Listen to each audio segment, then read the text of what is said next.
A paz do Senhor, irmãos. Hoje nós vamos estudar a lição da Escola Bíblica Dominical, a lição de número 7, de 16 de agosto de 2020. O título da lição é: O povo de Deus deve separar-se do mal. O textuário diz assim: Pelo que saí do meio deles, e apartai-vos, diz o Senhor, e não toqueis nada imundo, e eu vos receberei. 2 Coríntios 6,17. A verdade prática diz assim: o mundanismo na igreja corrompe os bons costumes e extingue a santidade. O título da lição, o povo de Deus deve separar-se do mal, é um título extremamente atual, como toda a palavra do Senhor como toda a Bíblia, ela é atual. Independente do tempo que se passe, a palavra do Senhor ela permanece a mesma. Nós devemos ter cuidado, porque o inimigo das nossas almas, ele não brinca com relação a tentar nos tirar da presença do Senhor. Nós conhecemos a história de Israel, que ao longo de muitos séculos houve uma grande, como se pode dizer, houve uma grande influência, certo? Por parte de pessoas que não faziam parte do povo de Deus, A ideia é essa. A influência do mal sobre aquela nação foi muito grande e eles falharam tremendamente muitas vezes. Mas nós vamos ler aqui na leitura bíblica em classe, que está em Esdras, capítulo 2, do versículo 59 ao 62, e o capítulo 4, versículo 2 e 3.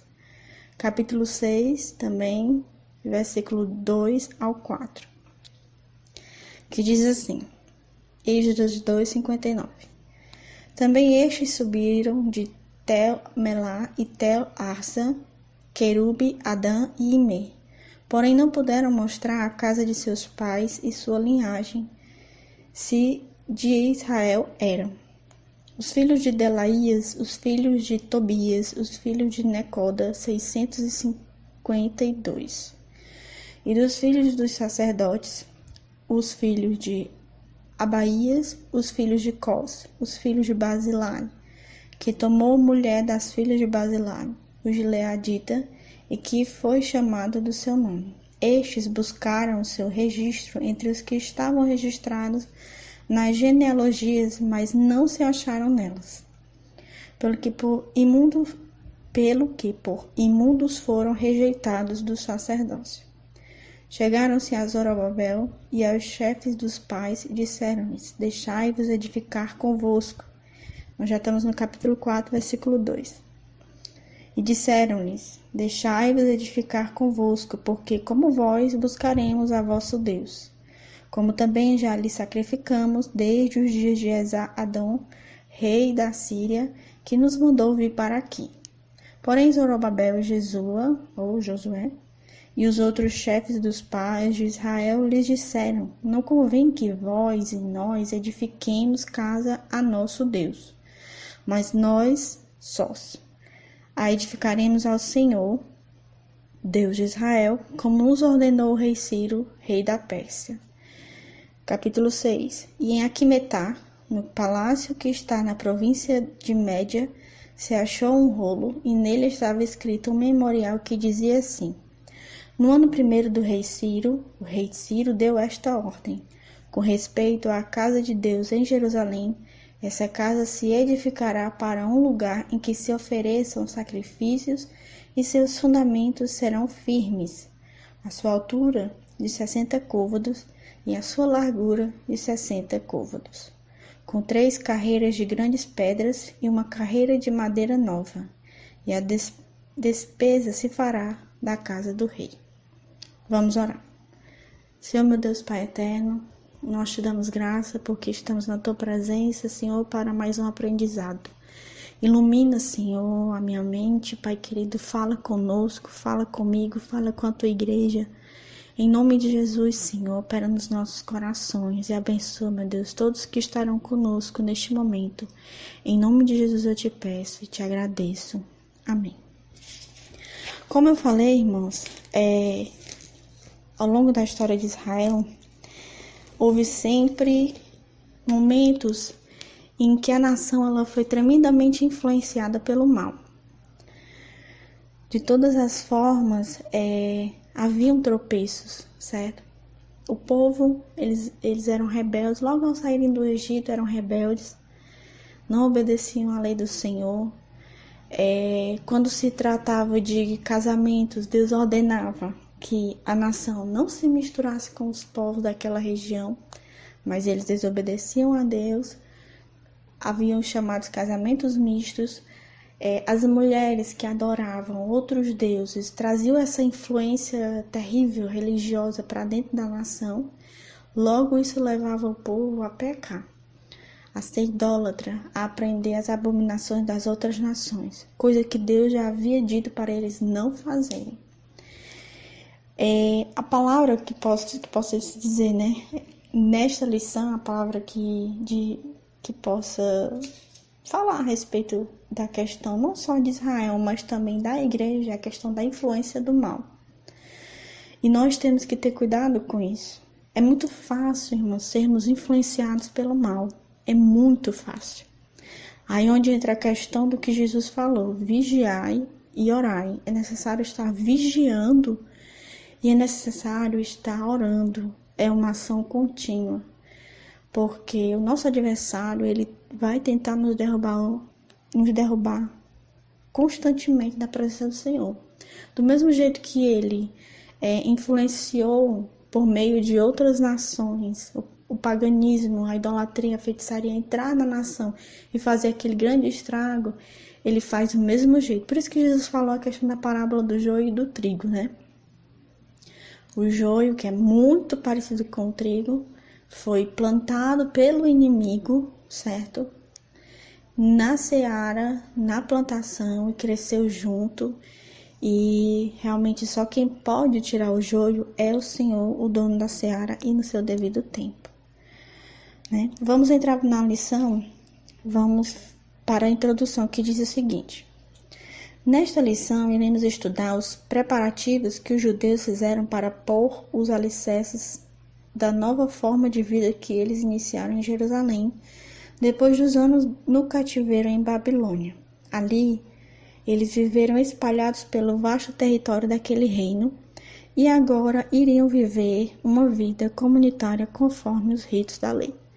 Nós sabemos que, através do que foi predito pelo profeta Jeremias, este cativeiro ele demoraria 70 anos. Qual era a causa do cativeiro? Rebelião, idolatria, desobediência à palavra do Senhor. Enquanto Deus levantava os seus profetas para que o povo fosse alertado, para que o povo fosse levado ao arrependimento, eles não queriam conversa com Deus. E claro, né? Até a física diz, toda ação tem uma reação. Então, como Paulo diz, que Deus não é menino, e aquilo que o homem plantar, isso ele ceifará, de acordo com a palavra do Senhor, de acordo com as advertências de Deus, aquela nação colheu, né? Que no caso aqui, o foco é o reino de Judá, o chamado Reino do Sul, que foi invadido por Nabucodonosor, certo? E dali foram levados cativos os principais, os príncipes, a nobreza da nação, e foi levado para lá, para a Babilônia. Ficou lá só os pobres, só quem aparentemente não tinha valor algum para o imperador. E ali, naquele lugar, naquela região, Israel passaria 70 anos. Caiu o Império Babilônio, veio o Império Medo-Persa, que é justamente o contexto histórico, né? Nesse momento aqui, quando o povo recebe a ordem por meio de Esdras, que iria liderar a nação para voltar a Israel, para voltar a Judá, reconstruir Jerusalém, quem reinava era o rei Ciro. e ele havia dado o decreto de que eles poderiam voltar a Jerusalém. Interessante para reconstruir a cidade e reconstruir o seu templo. Vale ressaltar que essa ordem, esse decreto, não era apenas para Israel, não era apenas para os judeus. Ciro, ele tinha o desejo, isso é história mesmo, contada mesmo. Ciro havia um decreto real da parte de Ciro para que todas as nações que tivessem sido levadas cativos, né, estavam ali no cativeiro, independente de serem só os judeus, não eram só os judeus, eram várias outras nações. Ciro libertaria essas nações e elas voltariam à sua região e adorariam os deuses que ela quisessem adorar. Ele daria essa liberdade e foi nesse período que aconteceu, né? Como a Bíblia diz, Deus despertou o coração de Ciro. É lógico que nós sabemos que os judeus conheciam e adoravam o único Deus verdadeiro, que é o Senhor. Então eles estavam voltando para Jerusalém para reconstruí-la e reconstruir o templo também, certo? E ao retornarem, muitos, por isso a leitura bíblica em classe, vale explicar, certo? A leitura bíblica em classe foca a questão de algumas genealogias para mostrar que algumas pessoas não foram capazes de mostrar que pertenciam àquela determinada linhagem. Se elas não pertenciam àquela linhagem, elas não poderiam estar no meio de Israel. E quando se tratava dos levitas, dos sacerdotes, se eles não poderiam comprovar que verdadeiramente eram levitas, da tribo de Levi, eles não poderiam participar daquela reconstrução, não poderiam participar do ofício mesmo, certo? Do templo, dos sacrifícios, eles não poderiam estar ali no meio deles para fazer aqueles ritos, certo? E isso é muito interessante, irmãos, por quê? Porque houve um cuidado, né? É como se disse, eles realmente aprenderam a lição. Houve um cuidado por meio de não só de Esdras, mas né, ele que era o líder responsável naquele momento de fazer separação. É justamente isso. Israel no passado pecou por conta das misturas, por conta de não saber fazer separação entre o santo e o profano. O que Deus mandava, não se misturem, eles faziam totalmente o contrário. Por conta disso, houve, como eu falei, a influência do mal em relação ao paganismo, à idolatria, à feitiçaria, tudo que não presta, que entrou na nação, fez com que o povo pecasse contra Deus e a nação pagou o preço, sendo exilado da sua terra, foram levados da sua terra, até que eles aprendessem que só o único Deus verdadeiro eles deveriam adorar. Quando eles voltam do cativeiro, eles voltam com uma mentalidade diferente.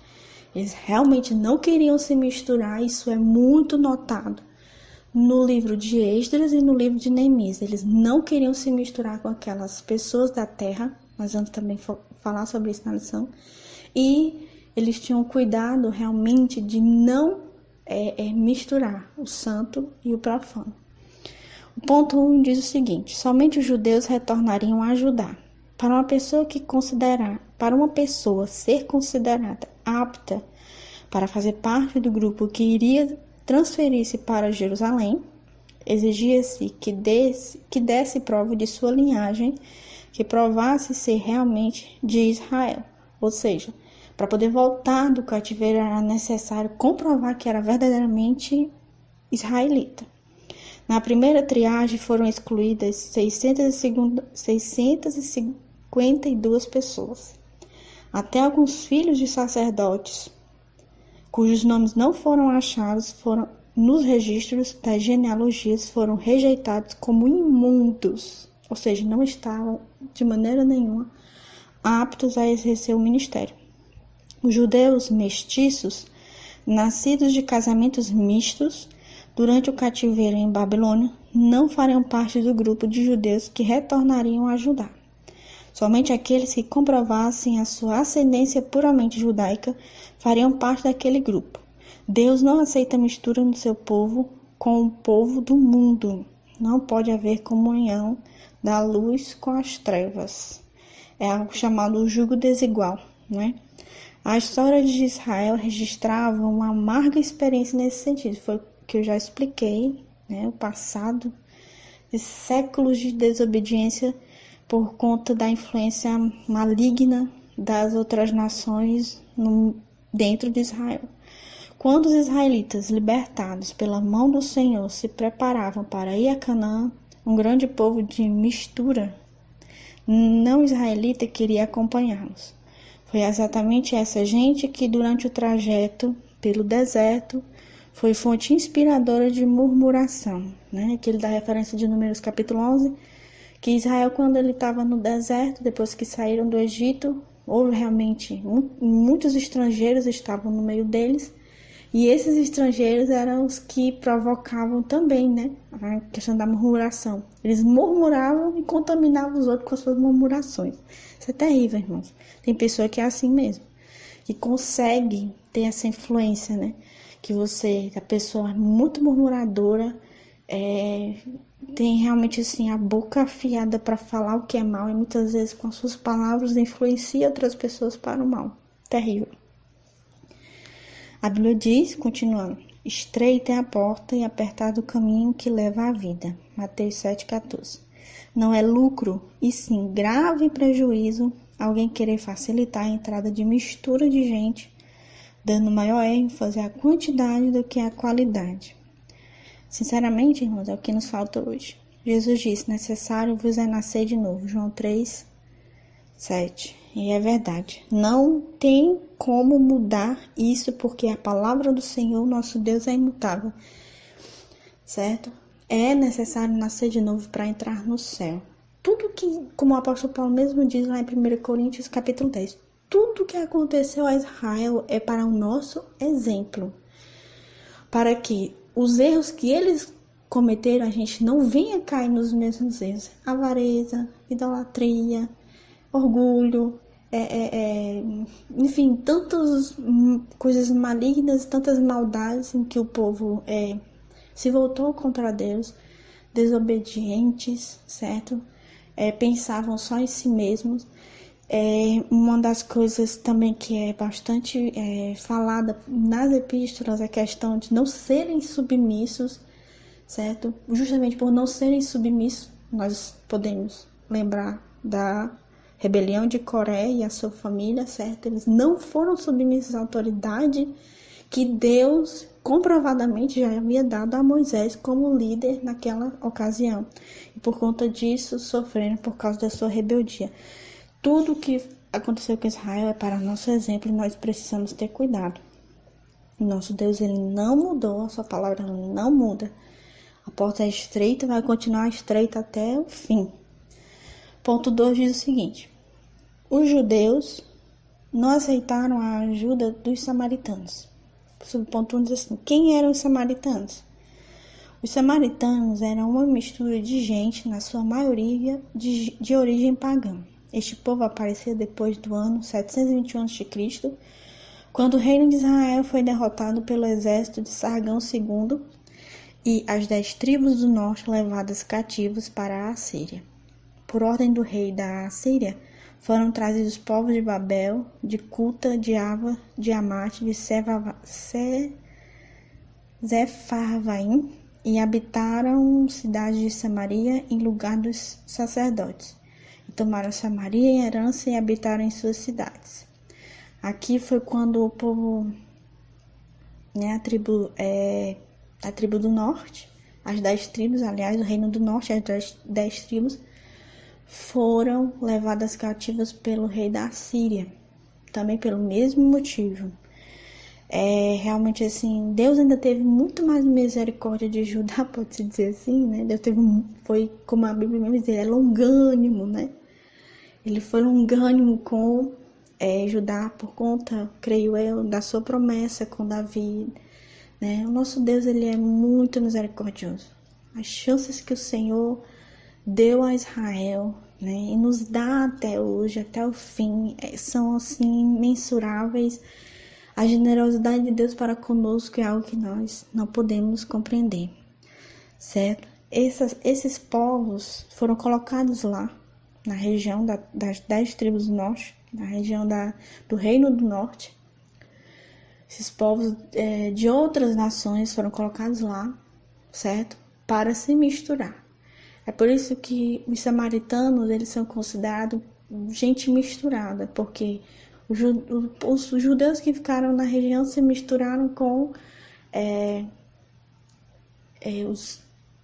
as outras nações que foram transportadas para lá, para que povoassem aquela região, certo? Continuando a leitura, diz o seguinte: posteriormente, o rei da Assíria enviou-lhes um sacerdote dos israelitas para ensinar ao povo da terra o temor de Deus.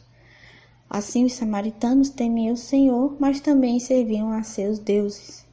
Aceitaram o ensino do sacerdote israelita, mas não deixaram a idolatria. Representam muito bem a vida na carne, da qual a idolatria é uma expressão. Gálatas 5:20, né? Uma das obras da carne. Aqui, irmãos, é interessante esse texto. É interessante porque o que foi que aconteceu? Esses povos que estavam lá começaram a ser... A Bíblia diz que eles começaram a ser atacados por leões e feras e tal, e começaram a ser dizimados e tal. Aí o que foi que o rei da Síria, ele foi notificado com relação a isso, e aí ele disse: então vamos fazer o seguinte, vamos pegar um dos sacerdotes que estão aqui, que era de lá já mesmo, o sacerdote deles, para ensinar esse povo como é que eles têm que adorar o Deus da terra deles. Aí mandaram o sacerdote para lá. O sacerdote ensinou, que o sacerdote era o sacerdote levita mesmo, ensinou para eles como é que adoravam o Senhor. Só que eles não temiam verdadeiramente, eles não tinham o coração completamente voltados para Deus, certo? Eles adoravam tanto aos deuses das suas religiões, os povos pagãos, né?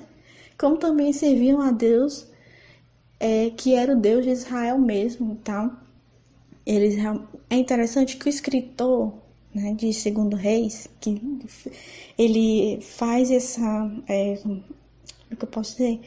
Ele escreve esse relato, ele faz esse relato, ele enfatiza bastante isso, que a questão, os povos que habitavam aquela terra não tinham um coração reto para com Deus. Eles queriam adorar a Deus e queriam adorar os seus deuses. E aí viver, como diz o ditado, né? Um pé na igreja e um pé no mundo. E é interessante, irmãos, porque as pessoas que vivem assim, certo? Elas acham que não vai acontecer nada com elas, não existe consequência. Houve um tempo em nossa igreja que eu, sinceramente, não tenho muito tempo de fé, mas também percebo que o pouco tempo de fé que eu tenho, isso não tem acontecido como acontecia no começo da minha caminhada, né? Havia a questão da disciplina, certo? As pessoas o pastor era notificado pelo membro, tal, enfim, sobre o pecado, aquele membro ele era disciplinado, havia um afastamento, se ele tivesse no ministério ou algum cargo, enfim, até que aquele período passasse, certo? A gente não vê mais isso hoje, pelo menos eu não vejo, certo? Mas é uma coisa triste, porque a pessoa ela precisa de disciplina, as pessoas estão com a mente cauterizada, com o coração endurecido, porque acham que viver no pecado e andar na igreja e servir a Deus, achar, não vai me acontecer nada, tá tudo muito bem, nada me aconteceu, tô vivendo minha vida bem, tô prosperando, tô isso, tô aquilo outro, mas isso é uma mentira, isso é uma farsa. É por isso que o inimigo ele faz questão de enganar pessoas assim, de fazer elas acreditarem que elas podem viver essa vida dupla. Estar na igreja, cear, inclusive, viver a vida mundana delas lá fora e achar que nada vai lhes acontecer. Mas o que Deus nos fala lá no Salmo 50 é que Deus, ele não é conivente com o pecado de ninguém. Deus, ele mesmo diz: eu não sou como tu. Tu achavas que eu era como tu, mas eu não sou. E é isso que Deus fala para nós. Deus, ele trará a juízo todas as nossas ações. Sobre o ponto 2, os samaritanos ofereceram cooperação aos judeus. Quando os judeus começaram a construção do templo, Os samaritanos ofereceram-se para cooperar. Esdras 4:1. Os judeus, porém, rejeitaram firmemente a proposta. Igualmente, quando da construção dos muros, a cooperação dos samaritanos foi recusada. Nós estudamos sobre isso na aula passada. Essa atitude é bíblica, pois a Bíblia manda que nós devemos nos afastar daqueles que não têm a sã doutrina. 1 Timóteo 6, 3-5 e tal. Igualmente devemos nos afastar daqueles que têm uma vida irregular. Aquilo que eu falei, uma vida dupla, né? Que acha que pode estar dentro da casa do Senhor e participar ali das coisas do Senhor e viver uma vida mundana de prostituição ou sei lá como e achar que nada vai acontecer com elas. E, igualmente, devemos nos afastar daqueles que têm uma vida irregular, como também daqueles que causam divisões. Essas pessoas são enganadas, certo? Elas acham que por conta de não sofrerem aparentemente nenhuma consequência dos seus erros, elas não podem viver do jeito que elas quiserem viver. Foi necessário, irmãos, não tem como a gente não lembrar, né? O caso de Davi. Foi necessário o profeta chegar até ele com uma repreensão de Deus para ele cair em si da gravidade, para ele conseguir enxergar a gravidade do pecado dele que ele havia cometido com Urias. E isso é muito sério, certo? Quando a gente chega num ponto em que os nossos corações não conseguem mais ouvir a voz de Deus, é triste a situação. Às vezes é necessário Deus, pela sua misericórdia, Deus realmente assim faz algo por nós para que a gente não se perca, né? Como diz Judas, para que a gente possa escapar pelo fogo. E é uma situação muito complicada. Se realmente Deus tem incomodado você, se humilhe na presença dele. Ainda há tempo, porque o inimigo das nossas almas, ele não brinca. Ele quer tragar a sua alma, quer tragar a nossa vida e nos afastar completamente da presença de Deus e para que a gente viva eternamente afastado da sua glória. E Deus não quer que isso aconteça com nenhum de nós. Se Deus tem nos incomodado, então vamos nos humilhar na sua presença e pedir a sua graça, porque a Bíblia diz que Deus resiste aos soberbos, mas ele dá graça aos humildes, para que o Senhor possa nos fortalecer e estarmos sempre na sua presença de pé.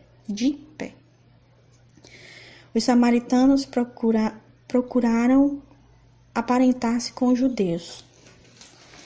O que foi que aconteceu, né? Os samaritanos tentaram, na base da lábia, como se diz, na base da conversa. Não, a gente quer construir com vocês, deixa a gente participar com vocês, está lá em Esdras capítulo 4. A gente quer construir com vocês, nós também estamos aqui, adoramos ao Deus de Israel desde sempre, ou mentira.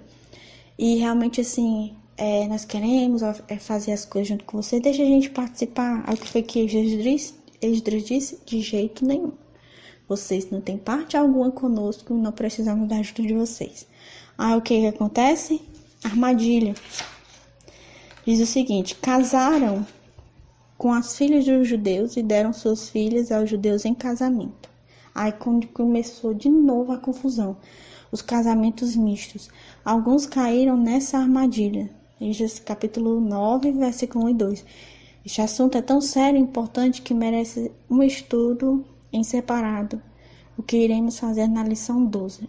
Então, eles tentaram, na base da conversa, né, da lábia, se unir aos judeus para participar daquilo ali. Claro que a intenção deles não era boa, certo? Desde o começo não era boa.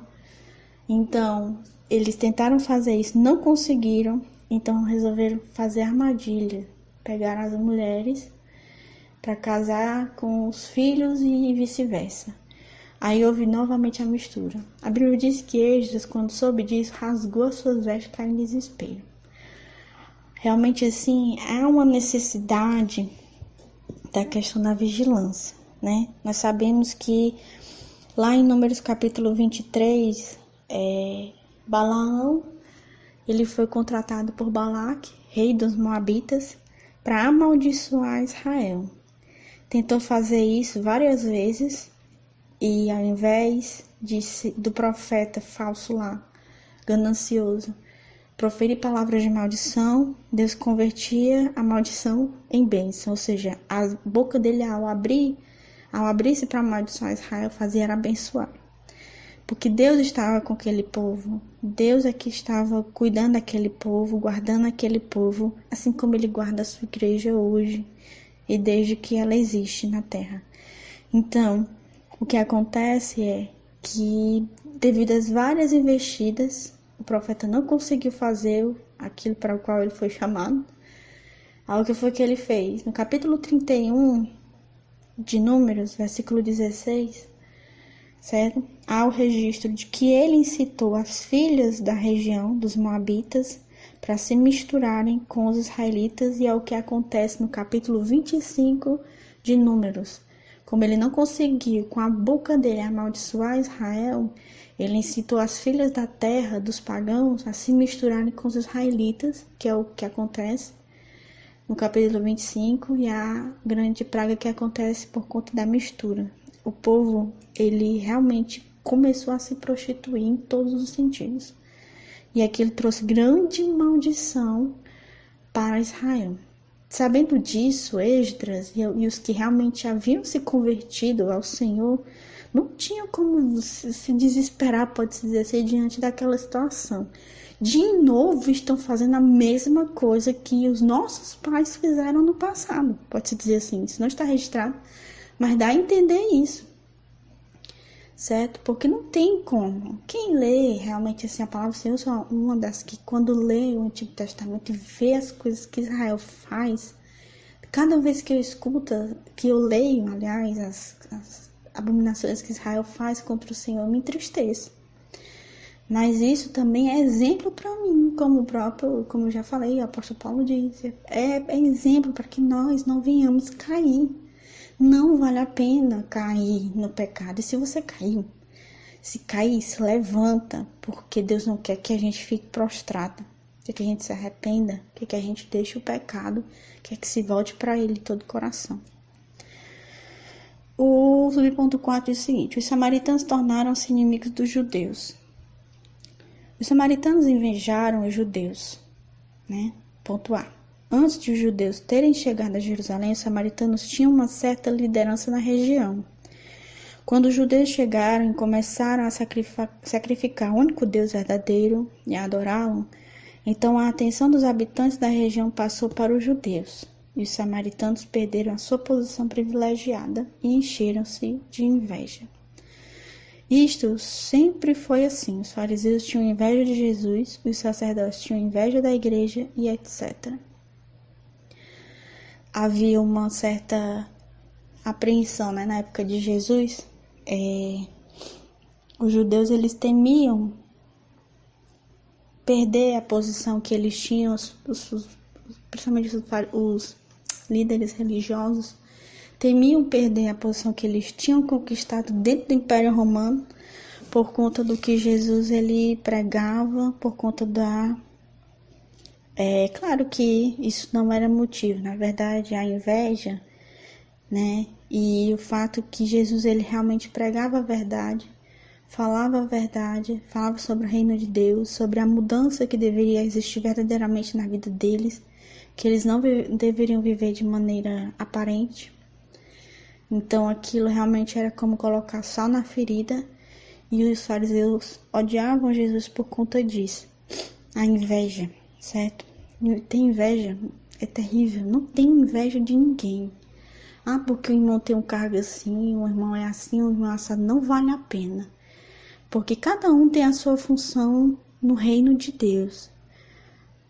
O apóstolo Paulo diz que nós somos o corpo e Cristo é a cabeça. Então, no corpo humano, cada órgão, cada membro tem a sua função, certo? E o Senhor nos chamou para fazermos essa função que é específica para cada um de nós. Não tem por que termos inveja do irmão por isso, aquilo, outro. Porque o Senhor lhe dá a cada um a sua devida função na sua obra. B. Os samaritanos imaginaram que, se conseguissem associar-se aos judeus, gozariam do mesmo prestígio que estes. Quando os judeus não aceitaram nada da parte dos samaritanos, o ódio velado transformou-se em inimizade declarada, certo? Aí foi quando eles tentaram de todo jeito impedir a obra do Senhor. Como eles viram que não iriam conseguir da maneira que eles estavam tentando, certo? Começaram realmente a fraquejar a mão dos que estavam trabalhando, certo? E dizem que a reconstrução de Jerusalém, a reconstrução do templo foi paralisada por 15 anos, por conta da investida dos samaritanos contra os que estavam trabalhando na obra. E devido a isso, Deus levantou o profeta Ageu para profetizar para aquele povo, para que eles se levantassem novamente, para que eles se lembrassem que eles deveriam fazer a obra na casa do Senhor e não cuidar só da vida deles, dos interesses particulares dele, certo? Era necessário eles fazerem algo pela obra do Senhor, era necessário eles fazerem algo pela casa do Senhor, porque para isso eles estavam lá, para isso eles tinham sido colocados lá. E nós temos que ter cuidado com isso, hein? O ponto 3 diz assim: Deus exige santidade do seu povo. Em toda a história do povo de Deus, observa-se que ele, para manifestar-se no meio do seu povo, exige plena santidade. Deus espera que seu povo esteja sempre em comunhão com ele, vivendo separado do mal. Quando nós olhamos a história de Israel, Deus sempre se manifestava quando o povo se voltava a se santificar. Um jejum era apregoado em toda a comunidade, como é que se diz? Para todos deveriam. A gente vê muito isso no período em que Israel passou aquela jornada no deserto antes de conquistar Canaã. E quando eles conquistam também, ainda sob a liderança de Josué. Nós vemos muito isso, que quando o povo se humilhava na presença do Senhor, Deus se manifestava de maneira gloriosa. Isso não mudou. Nós não temos visto mais batismos com o Espírito Santo. Não temos visto conversão. Eu estava até comentando isso com uma amiga minha que é do Templo Central também, congregação lá no Montes. Ela também ensina na escola dominical. E nós estávamos comentando sobre isso, que não existe mais conversões, certo? Deus deixou de agir, Deus parou, Deus emudeceu. Não, certo? O que nos falta, na minha opinião, é isso. É a igreja se humilhar na presença do Senhor. É o seu povo buscar a sua presença. Vivemos dias difíceis, vivemos dias trabalhosos, sim. Vivemos a época de um grande esfriamento, mas o remanescente do Senhor, ele precisa permanecer de pé. O Senhor, ele exige isso de nós. Isso está declarado na sua palavra, certo? Ele está falando conosco a respeito do arrependimento, de se buscar a sua face. E somente vai ser salvo aquele que estiver perseverando, aquele que estiver atento, aquele que estiver vigiando. Por isso a parábola das 10 virgens, as loucas e as prudentes. Quem é que nós somos? Quem eu sou? De que grupo eu faço parte? De que grupo você faz parte? Somos loucos ou somos prudentes? Não existe meio termo, certo? Não existe meio termo. Ou é ou não é. Ou faz parte ou não faz parte. Porque Deus, ele faz separação. Vai chegar o grande dia em que o Senhor vai fazer a separação dos bodes e das ovelhas. De que grupo eu faço parte, certo? Temos que ter cuidado. Subponto 1 diz o seguinte: retornando do cativeiro, Israel separou-se do mal, certo? Por isso a bênção de Deus os acompanhou e eles conseguiram concluir a construção do templo e reconheceram que Deus fizera esta obra, Neemias 6,16. Apesar da pausa, de 15 anos aproximadamente, da reconstrução do templo e de Jerusalém, eles se voltaram para Deus, realmente entenderam que não poderiam mais viver de maneira mista, como eles viviam, viverem misturados, sob a influência daquelas nações pagãs. E isso é uma coisa muito grave, isso é uma coisa que Deus tem falado muito comigo sobre isso, certo? A gente muda a nossa atitude porque convivemos com as pessoas e elas nem percebem muitas vezes, olha só como é interessante, elas nem percebem que muitas vezes as atitudes dela nos influenciam, ou para o bem ou para o mal. Então, nós como igreja temos que fazer a diferença. E nós fazemos a diferença quando buscamos a face do Senhor, certo?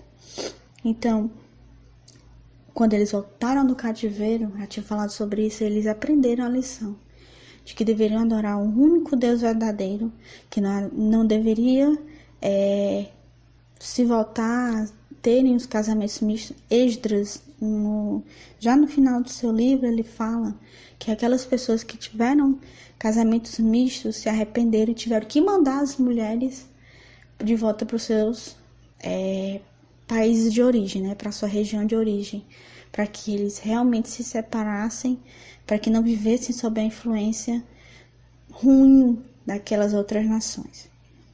Sob ponto 2 diz, quando Josué se preparou para passar o Jordão, ele disse ao povo, santificai-vos, porque amanhã fará o Senhor maravilhas no meio de vós. Josué 3:5.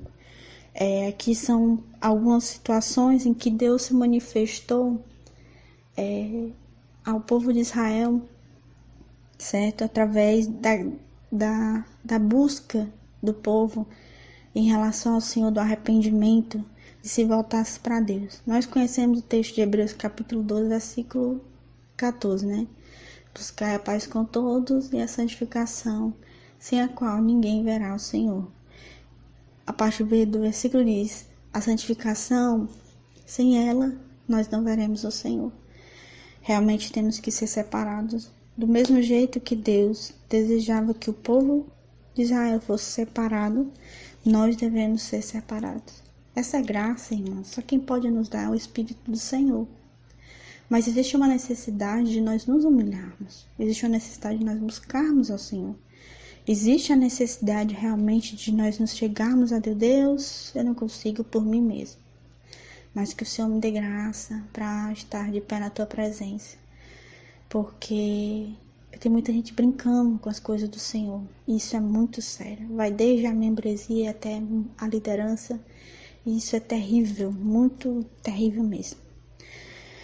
O anjo do Senhor, sob ponto 3, visita o acampamento israelita. Antes de iniciar a conquista de Canaã, Josué recebeu a visita de um anjo. Josué então lhe perguntou, que diz meu senhor ao seu servo? E a resposta que recebeu foi, descalça os sapatos de teus pés, porque o lugar em que estás é santo. Posteriormente a esse acontecimento aqui, Josué, ele conquistou a cidade de Jericó. Ali estava o anjo do Senhor, Josué o avistou e ele perguntou, tu és um dos nossos ou dos nossos inimigos? Aí ele diz, como quem diz assim, não sou nem teu inimigo, nem sou dos teus, mas eu sou o príncipe enviado do Senhor. Aí Josué se prostra, aquele anjo ali com a espada desembainhada, que visão terrível, né, irmão? Assustadora, não tem como. Josué se prostra realmente ali naquela situação e ele diz, tira as sandálias dos teus pés. A mesma coisa que ele falou para Moisés, né? Porque o lugar em que tu estás é santo. É santo porque a presença do Senhor estava ali. Tem pessoas que vão para a casa do Senhor e nem sequer têm reverência ao chegar na casa do Senhor. Não se toca, porque aquele lugar, a presença do Deus vivo está ali. Ou você está em casa e acha que Deus também não está te vendo ali. Você está no banheiro ou você acha que Deus não está te vendo ali. Os olhos do Senhor, né? O nosso pastor falou sobre isso. Na quinta-feira, desnudam todas as coisas. Tudo está nu diante dele. O Senhor nos vê. Ninguém nos conhece melhor do que o Senhor. Ele sabe onde nós estamos. A gente pode tentar se esconder onde for, mas os olhos do Senhor nos encontram. O salmista diz, ou no abismo, se eu colocar minha cama, o Senhor me vê lá. Se eu for no mais alto do céu, o Senhor também me vê lá. Não tem como se esconder da presença de Deus. Por isso ele é onipresente. Ele vê todas as coisas, ele está em toda parte, porque ele é poderoso, ele é soberano. Não tem como fugir da presença do Senhor. E naquele momento, e assim também como o Espírito Santo habita em nós, ele está onde nós estamos. Aonde que eu tenho colocado os meus pés? Vale realmente assim a gente colocar isso na nossa cabeça. Como eu tenho entrado na casa do Senhor, como eu tenho entrado na presença do Senhor. E também onde eu tenho colocado os meus pés, sabendo que eu sou servo do Senhor.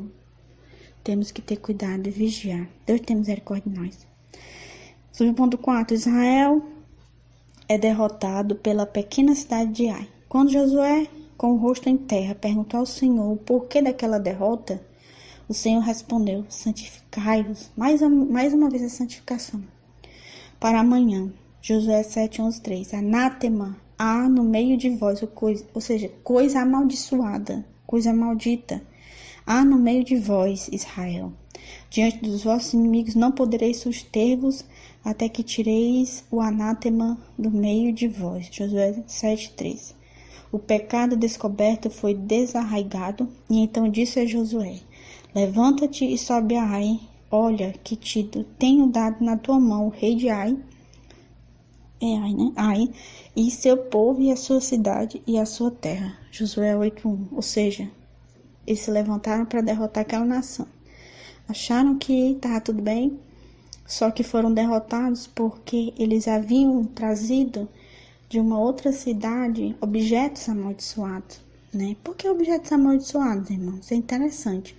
Porque do mesmo jeito que para o povo de Israel, vamos ser práticos, para o povo de Israel, tudo que era de Deus deveria ser consagrado ao Senhor, santidade ao Senhor, separado para a obra do Senhor.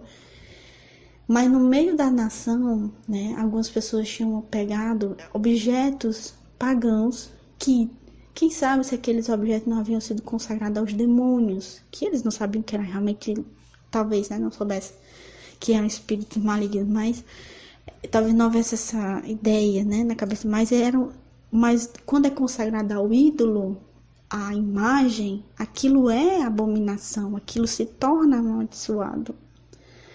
E realmente assim, aquilo trouxe maldição no meio de Israel. E Josué, meu Deus, como líder, não soube nem o que pensar. Por que isso aconteceu? Ele não tinha como saber. Porque só quem vê o oculto e o escondido é o Senhor nosso Deus. A gente pode esconder de todo mundo, mas do nosso Deus não podemos esconder absolutamente nada. Os olhos do Senhor são como chama de fogo. E ali estava a maldição no meio de Israel e por isso eles foram derrotados. Isso é uma lição muito grande para nós.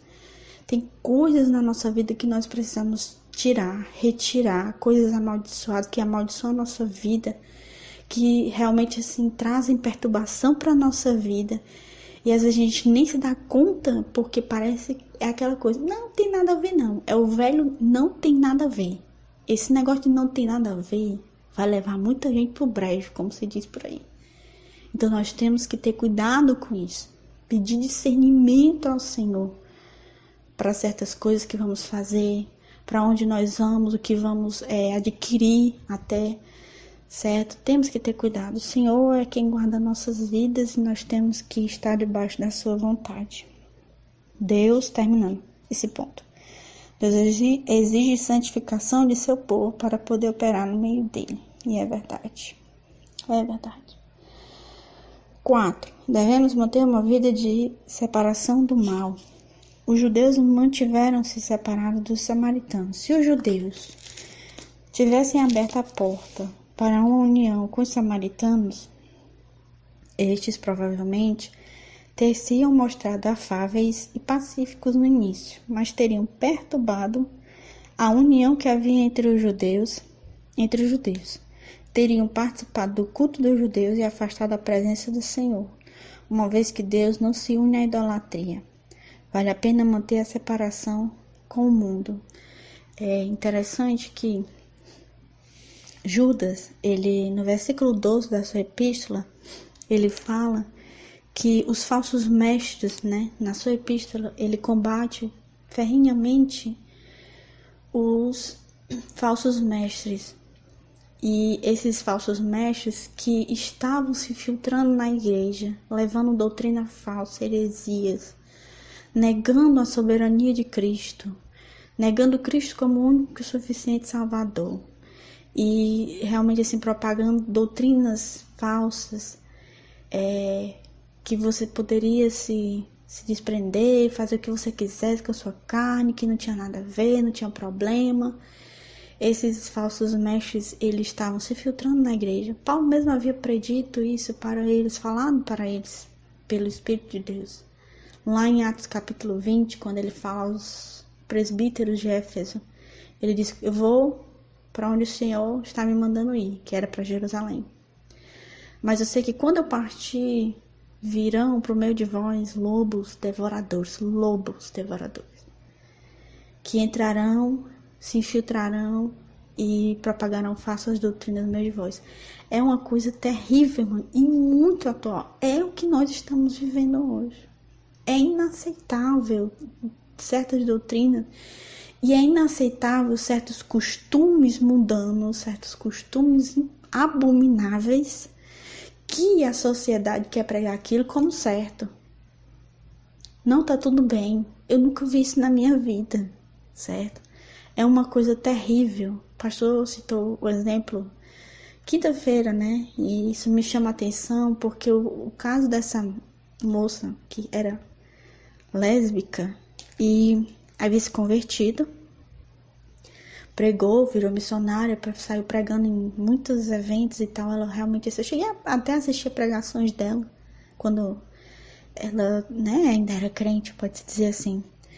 E realmente assim, foi terrível para mim quando eu soube a situação em que ela tinha se tornado. Se divorciou do marido, deixou o filho para trás para viver com outra mulher, se chamando pastora, e a outra ministra de louvor, para propagar uma abominação e mostrar para aquelas pessoas que fazem parte, que vivem a mesma vida que ela, que fazem parte daquela tal comunidade, que tá tudo bem para elas, para eles podem viver daquele jeito, porque Deus não vai rejeitá-los, Deus vai amá-los do mesmo jeito se eles viverem daquele jeito.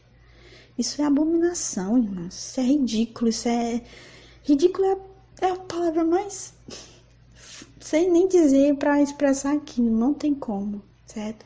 Nós vivemos dias difíceis mesmo.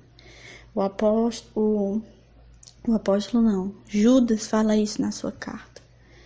Quando ele fala no versículo 12 que essas pessoas abomináveis, que cometem abominação, elas estão lá no meio de vocês, na comunhão de vocês. No versículo 12 ele diz, estão no meio de vocês, na comunhão de vocês. O apóstolo João diz, ele fala que saíram de nós, né? Estavam no meio de nós, mas não eram dos nossos, porque se fossem dos nossos, não teriam feito o que fizeram, não teriam saído, certo? Para propagar coisas abomináveis. E é algo terrível. Desde o princípio da igreja, o inimigo tem tentado derrubar a obra do Senhor, mas o Senhor, ele tem permitido, certo? Ele tem permitido, nosso Deus é soberano, certo? E eu acredito, irmãos, que do mesmo jeito que Israel foi provado no deserto, como Moisés fala lá no capítulo 8 de Deuteronômio, que Deus fez o povo andar pelo deserto para provar o que havia no coração deles. Nós vivemos essa época terrível, de tantas heresias, de tanta abominação, coisas que partem de dentro da igreja e que são realmente escândalo mesmo, como Jesus mesmo falou. E eu acredito que Deus tem permitido também isso para provar o que há nos nossos corações. Você, temos que olhar para Jesus, temos que permanecer com Jesus, temos que nos apegar a Jesus de tal forma que nem que a nossa alma escape, só a nossa alma, né, escape, mas que pelo menos a gente possa sermos achados, como ele mesmo diz lá em Lucas, que sermos achados dignos diante dele, certo? A Bíblia mostra, sobre o ponto 2, exemplos de servos de Deus que duvidaram se valia a pena manter a linha de separação do mal. O salmista Asaf escreveu no Salmo 73, na verdade, que em vão tenho purificado meu coração e lavado as minhas mãos na inocência. Ficou profundamente perturbado, mas Deus o ajudou a encontrar a resposta. Até que entrei no santuário de Deus, então entendi o fim deles, ou seja, dos ímpios. O salmista ficou tranquilizado. Todavia estou de contínuo contigo. Tu me seguraste pela minha mão direita. Guiar-me-ás com teu conselho e depois me receberás em glória. Que coisa maravilhosa. Asaf entendeu que valia a pena servir ao Senhor. É muito interessante esse Salmo 73, porque Asaf entrou assim em conflito, de ver o ímpio prosperando de tal forma que era algo assim realmente inexplicável. Como é que pode esse povo permanece de pé e nada lhes abala, enquanto o justo sofre de maneira tão tremenda? Ele ficou balançado, como diz, ficou realmente a fé balançada diante de tal situação. Aí quando ele se deparou diante do Senhor, o segredo é esse, o segredo é estar diante do Senhor, se colocar no altar do Senhor, entrar na presença do Senhor. Quantas vezes a gente não esteve em situações que nos deixaram realmente perturbados, nos deixaram até quase que desesperados, seja por saúde, seja por qualquer dificuldade, desemprego, enfim. E a nossa alma realmente se abalou, como diz, abalou as estruturas. Mas quando a gente chega na presença do Senhor, quando nós somos sinceros com o Senhor, Deus ama a sinceridade, que diz: Senhor, eu tô desse jeito, Senhor, o que eu faço? Eu não posso me mexer nem para um lado nem para o outro. Se o Senhor não me tirar dessa situação, como é que vai ser? Eu mesmo passei por uma experiência assim, e eu vi Deus agir tremendamente. Quando eu pedi socorro, literalmente eu pedi socorro a Ele. Realmente assim, Deus é maravilhoso em nos mostrar a sua vontade para conosco e nos mostrar que andar no mal não vale a pena. Se inclinar para o mal não vale a pena. O salmista caiu em si quando entrou na presença do Senhor. Senhor, agora eu entendo qual é o fim deles. Mas se eu permanecer contigo e a tua mão me sustentar, eu sei para onde eu vou. Tu me receberás em glória. Não tem maior recompensa do que essa, irmão. Não tem maior recompensa do que essa. De estar na presença do Senhor nesta terra. E depois de trabalharmos até o fim, sermos recebidos em glória. Isso é glorioso demais. Essa é a nossa esperança. Vale a pena. B. Malaquias respondeu aos que diziam ser inútil servir o Senhor. Malaquias 3,15, dizendo: há um memorial escrito diante dele, para os que temem ao Senhor e para os que se lembram do seu nome. E eles serão meus, diz o Senhor dos Exércitos. Naquele dia que farei, serão para mim particular tesouro, poupá-los-ei, como um homem poupa a seu filho que o serve. Vale a pena servir ao Senhor. Ou seja, o povo de Deus estava ali indagando Malaquias. Para que serve servir ao Senhor? O que adianta servir ao Senhor? Olha para os soberbos, está aparecendo o salmista Asaf. Olha para os soberbos, olha para os ímpios, eles prosperam do mesmo jeito, fazendo o que é mal. Para que serve servir ao Senhor então? O que adianta? Só que o mal do ser humano é pensar que a vida deles só se resume a essa terra. A partir do momento que temos a consciência de que existe uma vida eterna, e o que vai fazer a diferença nessa vida eterna é que caminho eu vou escolher nessa terra, aqui. Se eu quero servir ao Senhor de todo o coração, mesmo com toda a dificuldade, passar pela porta estreita, sofrer nessa terra não significa nada em relação, como Paulo mesmo, só estou citando Paulo, mas é verdade, é o que o Senhor tem me trazido à memória, que a glória que nos está preparada não se compara com o sofrimento que nós passamos aqui, não importa o tempo que o ser humano tenha nessa terra. Dizem que a pessoa mais velha dessa terra é uma senhora de idade já, que tem 113 anos.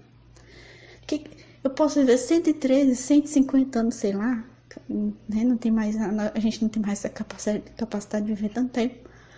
Mas eu posso viver tantos séculos aqui nessa terra, não adianta, nada de se comparar com a eternidade. Então a eternidade, ela é definida pelo que eu escolho aqui nessa terra, que caminho eu quero seguir. O que importa é a eternidade, para onde a minha alma vai, certo? Se eu vou viver eternamente junto com Deus, ou se eu vou viver eternamente separado de Deus. E isso é uma desgraça terrível.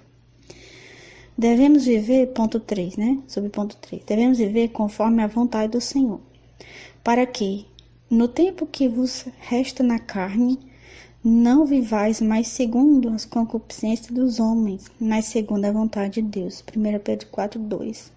É um alerta que o apóstolo dá, de que o tempo que a gente passa aqui nessa terra, independente de ser pouco ou muito, que a gente viva a nossa vida dedicada a Deus, não entregue às paixões mundanas. Qual seria, então, a vontade de Deus para conosco? A Bíblia diz, esta é a vontade de Deus, a vossa santificação. 1 Tessalonicenses 4:3. Já observamos que santificação significa uma vida que se abstém das coisas que não agradam a Deus. Conforme a palavra, apartai-vos, diz o Senhor, e não toqueis nada imundo. 2 Coríntios 6:17. E aperfeiçoando vossa santificação no temor de Deus. Devemos sempre muito desejar-lhes agradáveis. Devemos sempre muito desejar ser-lhe agradáveis, desejar ser agradáveis ao Senhor, andando dignamente diante do Senhor, agradando-lhe em tudo, guardando seus mandamentos e fazendo o que é agradável à sua vista. Para as pessoas do mundo, isso é inconcebível, né? Que a gente viva uma vida separada. Não tem como, não existe isso, não dá, mas é possível sim, na graça do Senhor, vivermos uma vida dedicada, andarmos na presença dEle. O segredo, se é que pode se chamar de segredo, é se humilhar e se humilhar. Como diz o apóstolo Tiago, no capítulo 4, versículo 7, sujeitar-se a Deus. Temos que nos sujeitar a Deus. Bênçãos acompanham os que vivem conforme a vontade de Deus. Deus garante aos que assim vivem plena vitória contra os ataques do diabo, né? Sujeitai-vos a Deus, resisti ao diabo e ele fugirá de vós. O crescimento espiritual deles está garantido. O Espírito Santo tem plena liberdade para atuar em suas vidas e eles tornam-se preparados para serem usados por Deus em sua obra. E acima de tudo, aqueles que vivem segundo a vontade de Deus estão preparados para o arrebatamento. Isso é maravilhoso. Somos como na visão do profeta Jeremias. Nós somos barro e Deus é o oleiro, né?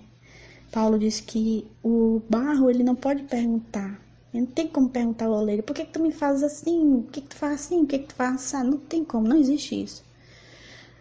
Aí onde entra a questão da sujeição. Se sujeitar a Deus vale a pena. É melhor se sujeitar a Deus. Ah, mas eu sou tão fraco. Eu sou assim, eu sou assado. Não importa. Se apresenta na presença de Deus, chega na presença dele, fala como tu é. Diz como é que é a situação, mostra onde está o problema, que quem pode sanar a situação, sarar o problema é o Senhor. O Senhor, Ele não nos rejeita quando nós queremos a sua presença. Não existe nenhum caso na Bíblia, eu não conheço, nenhum caso na Bíblia de pessoa que verdadeiramente se humilhou na presença do Senhor, que não foi alcançado pela sua misericórdia. Até os ninivitas, no livro de Jonas, até Naamã, o general sírio, e tantos outros, certo? E isso é maravilhoso. Quanto mais o seu povo que busca andar na sua presença, que busca a graça do Senhor. nós temos realmente que andar na presença de Deus, porque o Senhor vem buscar um povo separado, né? Malaquias 3,18 diz que outra vez vereis a diferença entre o que serve a Deus e o que não serve, entre o ímpio e o justo. E aí novamente a pergunta, em que grupo nós estamos, certo? Que o Senhor possa abençoar essa igreja, fortalecer, nos ajudar, nos dar graça. Eu oro para que isso aconteça. E, por experiência própria, sei que a mão do Senhor fortalece os fracos, que se sujeitam à sua vontade. Deus abençoe meus irmãos, em nome de Jesus. Amém.